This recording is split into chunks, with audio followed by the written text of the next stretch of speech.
Hello மக்களே வணக்கம். நான் ஒரு பதிவை திரும்ப இதோட 4வது வீடியோன்னு நினைக்கிறேன். 4வது டைம் நான் போடுறேன். தயவுசெய்து விழிப்புணர்வாக இருங்க. நேற்று எனக்கு ரொம்ப உடம்பு சரியில்லை. நான் ஒரு ஹாஸ்பிட்டலில் அட்மிட் ஆகி ட்ரிப்ஸ் இறங்கிட்டு இருந்துச்சு. ஸோ நான் அந்த மைல்டான கான்சியஸில் தான் இருந்தேன். ஒருத்தவங்க பேசுனதை கேட்டு நான் ரொம்ப ஷாக் ஆகிட்டேன். ஸோ மக்களை எப்படிலாம் ஏமாத்துறதுக்கு இந்த கூட்டம் இருக்குன்னு பாருங்கள். ஒரு பாட்டி, அவங்களுக்கு ஒரு பாட்டி ஏஜ் தான், அவங்க ஒருத்தட்ட பேசிகிட்டு இருந்தாங்க. நான் அவரை பார்த்தே ஆகணும்னு எந்திரிச்சு போய் பார்த்தேன். அந்த மாதிரி. ஆனால் அவங்களை நம்மளால் என்ன பண்ண முடியும்? ஒன்றும் பண்ண முடியாது. என்னால் முடிஞ்சது இந்த மாதிரி ஒரு வீடியோ போட்டு உங்களை விழிப்புணர்வாக உங்கள் ஏமாத்துறதுலேருந்து வெளில வரதான் முடியும். நீங்கள் தான் உஷாராகிக்கணும். உங்களோட பணம். இது என்ன கதைன்னு முழுசாக கேளுங்க. அப்போ தான் இந்த வீடியோவில் பேசுகிறது உங்களுக்கு புரியும். நான் இதை உங்களை யாரும் டீமோட்டிவேட் பண்ணணுங்கிறதுக்காக பேசலை. காசை சேவ் பண்ணுறதுக்கு, அதை ப்ராஃபிட்டாக ஆக்கிறதுக்கு நிறைய வழிகள் இருக்குது. இந்த மாதிரி விஷயத்தில் போகாதீங்கன்னு சொல்கிறதுக்கு தான் நான் உங்களுக்கு இந்த வீடியோ ஷூட் பண்ணுறேன். ஆக்சுவலி என்ன நடந்துச்சுன்னா, காயின்ஸ்ன்னு சொல்லி பேசுகிறாங்கள்ல, பிட்காயின்ஸ். ஆக்சுவலி அது இந்தியாவில் தடை செய்ய போகிறாங்கன்னு உங்களுக்கு தெரியும். அந்த அளவுக்கு இங்கே அதுவே ரொம்ப மக்கள் அதில் ஏமாற்றம் அடைய போகிறாங்க அப்படிங்கிற மாதிரிலாம் பேசிட்டு இருக்காங்க. பிட்காயின்ஸுக்கும் நம்ம ஊருக்கும் சம்மந்தமே கிடையாதுங்க. அதெல்லாம் அமெரிக்காவில் நடக்கிற ஒரு சூதாட்டம் மாதிரி தான் பிட்காயின்ஸ் எல்லாம். ஆனால் இங்கே மக்கள் என்ன பண்ணுறாங்க, பிட்காயின்ஸ் ஸ்டார்ட் பண்ணும்போது ஒரு வேல்யூ இருந்துச்சு, இப்போ பெரிய வேல்யூ இருக்குது. அதுக்கெல்லாம் இந்த மாதிரி ஏமாறுற மக்களோட தான் காரணம். அது நம்ம ஆர்பிஐ அவங்களால ரிஜிஸ்டர் பண்ணதோ இல்லை அவங்க அப்ரூவல் பண்ணதோ ஒன்று கிடையாதுங்க. அதை மக்கள் நம்பி இந்த மாதிரி குரூப்பாக அவங்க என்ன பேசிக்கிட்டாங்கன்னா, நேற்று ஒருத்தர்கிட்ட அந்த பாட்டி 6 லட்ச ரூபா காசு கொடுத்துருக்காங்க. 6 லட்ச ரூபா நீங்கள் கொடுத்தீங்கன்னா 18 மாதம் கழித்து உங்களுக்கு ப்ராஃபிட் இந்த அளவுக்கு கிடைக்கும் அப்படின்னு சொல்லி ஆசை வார்த்தைகள்லாம் நம்மக்கிட்ட பேசி அவங்கள ஜாயின் பண்ண வச்சுருக்காங்க. ஸோ ஒவ்வொரு மாதமும் முடியும் போது அவங்க ஏதாவது இன்ட்ரெஸ்ட் கிடைக்குமாங்கிற மாதிரி அவர்கிட்ட கேட்டிருக்காங்க. அவர் இல்லை இப்போ 18 மாதமும் முடிஞ்சிருச்சு. இப்போ அந்த அம்மாக்கிட்ட அந்த அம்மா அவர்கிட்ட கேட்கும்போது, 1ஆம் தேதி ஆனால் நீங்கள் எதுக்கு கால் பண்ணுறீங்க அப்படிங்கிற மாதிரி அவர் பேசினார். அதை விட 18 மாதம் முடிஞ்சிருச்சு, இப்போ எனக்கு காசை ரிட்டர்ன் கொடுங்கன்னா அதுக்கு அவர் சொல்கிற, அதாவது நீங்கள் ஜாயின் பண்ணுறதுக்கு தேனாக பேசுவாங்க, உங்ககிட்ட ரொம்ப ரெஸ்பெக்டிவாக பேசுவாங்க, அவ்வளோ காசு வரும், அவ்வளோ ப்ராஃபிட் வரும்னு பேசியிருப்பாங்க. ஆனால் நீங்கள் ஒன்ஸ் உங்களோட மந்த்ஸ் முடிஞ்சிருச்சு அப்படின்னா உங்ககிட்ட உங்களை ட்ரீட் பண்ணுற விதமோ உங்ககிட்ட அவங்க பேசுகிற விதமோ ரொம்ப மோசமாக இருக்கும்.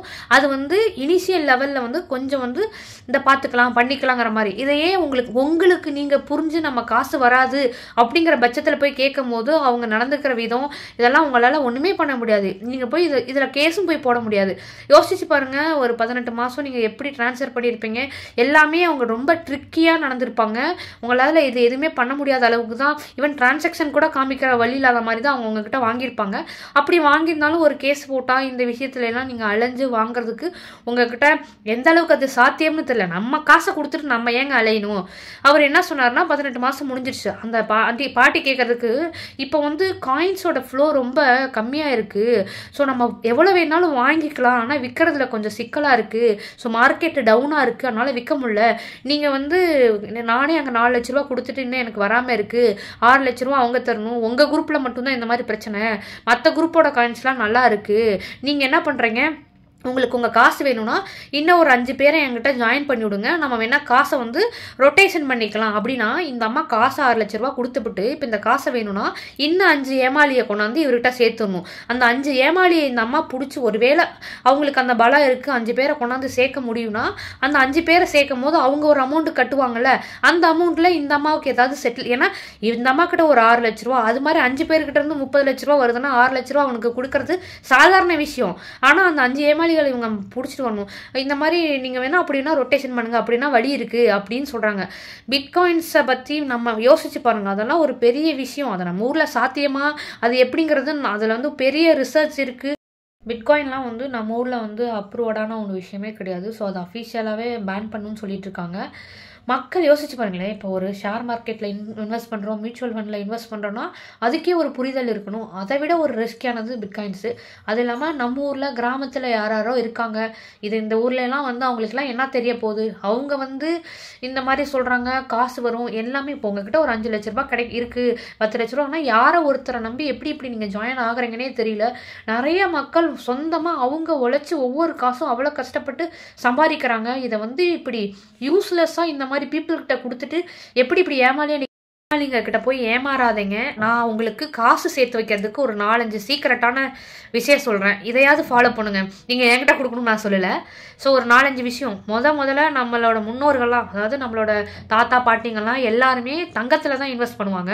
இந்த வருஷம் மட்டும் தங்கத்தோட விலை 30% அதிகரிச்சிருக்கு. ஸோ நீங்கள் தங்கமாக வாங்கி வைக்கலாம். தங்கமாக வாங்கி வச்சிங்கன்னா அது விற்கிறதுக்கு ரொம்ப நாள் கழித்து விற்றா தான் லாபம் வரும். இதே நீங்கள் தங்கம் அந்த கோல்டு பார் இல்லைன்னா கோல்டு இந்த அக்ரிமெண்ட்லாம் போட்டு வாங்குவாங்கள்ல, பாண்டு, கோல்டு பாண்டு, அந்த மாதிரிலாம் வாங்கினீங்கன்னா ரொம்ப நல்லது. நம்ம இன்றைக்கி வாங்குற ப்ரைஸு அடுத்து எப்போ என்ன நாளைக்கு விற்கிறோமோ அன்றைக்கோட ப்ரைஸ்க்கே அதை இன்க்ரீஸ், அதாவது விற்றுக்கலாம். ஸோ அப்போனா இந்த மாதிரி கோல்டில் இன்வெஸ்ட் பண்ணலாம். அதை விட்டால் ஆர்டி போடலாம். அது மாதிரி போஸ்ட் ஆஃபீஸில் பிஎல்ஐலாம் போடலாம், நல்ல ரிட்டர்ன்ஸ் கொடுக்குது. அதுவும் சீனியர் சிட்டிசன்னா 8.2 8.5 அளவுக்கு பேங்க்கில் போஸ்ட் ஆஃபீஸில் எல்லாம் கொடுக்குறாங்க. ஒரு 10,000, அதாவது 1 லட்சம் சீனியர் சிட்டிசன்ஸ்க்கு. இது மாதிரி நார்மலாக ஒருத்தவங்களுக்கு போகிறாங்கன்னா 7% வரையும் கொடுக்குறாங்க. 1 லட்ச ரூபா போட்டிங்கன்னா 7,000 கிடைக்கும். அதுலேயே எவ்வளோ காசு வருது. இதெல்லாம் ஏன் உங்களுக்கு தெரிய மாட்டேங்குது? 6 லட்ச ரூபாய்க்கு நீங்கள் கணக்கு போடுங்க. 1 லட்ச ரூபாய்க்கு 7,000 ரூபாய் நார்மல் பீப்புள் கிடைக்குதுன்னா 6 லட்ச ரூபாய்க்கு எவ்வளோ கிடைக்குன்னு நீங்களே கணக்கு போடுங்க. இது மாதிரி ஆர்டி போடலாம், பிஎல்ஐ போடலாம் போஸ்ட் ஆஃபீஸில். உங்களுக்கு ஏதாவது ஸ்கீம்ஸ் தெரியல என்னன்னா தயவுசெய்து எனக்கு கமெண்ட் பண்ணுங்கள். கண்டிப்பாக நான் உங்களுக்கு இந்த மாதிரி விஷயத்துலலாம் நான் உங்களுக்கு தெளிவாக உங்களுக்கு எப்படி அப்ளை பண்ணணும்னு உங்களுக்கு ஒரு வீடியோ போகிறேன். அது மாதிரி தங்கத்தை தவிர நீங்கள் ஆர்டி பிஎல்ஐ போடலாம். 3 விஷயம் சொல்லிட்டேன்னா அடுத்து மியூச்சுவல் ஃபண்டு, ஸ்டாக்ஸ் எல்லாம் இருக்குது. இப்போ மியூச்சுவல் ஃபண்ட் பற்றி உங்களுக்கு எதுவுமே தெரியாது, எம்எஃப் பற்றி. அது இந்த அளவுக்கு ஒரு சேஃப்டி கிடையாது. பட் அது நீங்கள் பேங்க் ப்ரோக்கரேஜ் கொடுக்கணும். பேங்க் மூலமாக போகிறீங்கன்னா அவங்க பேங்க் உங்கள் காசை வாங்கிக்கிட்டு அவங்க லாபகரமாக இருக்கிற அவங்க ஃபீல்டில் இருக்க இதில் இன்வெஸ்ட் பண்ணுவாங்க. அப்போ அவங்களுக்கு நம்ம கமிஷனாக ஒரு அமௌண்ட் அந்த பேங்க்குக்கு கொடுக்கணும். உங்களோட அமௌண்ட்டை அவங்க இன்வெஸ்ட் பண்ணுறாங்களே, இன்வெஸ்ட் பண்ணுறதுக்கு அவங்களுக்கு ஒரு கமிஷன் கொடுக்கணும். அந்த கமிஷனை கொடுத்தீங்கன்னா உங்களுக்கு ஒரு ரிட்டர்ன் அமௌண்ட் கண்டிப்பாக வரும்.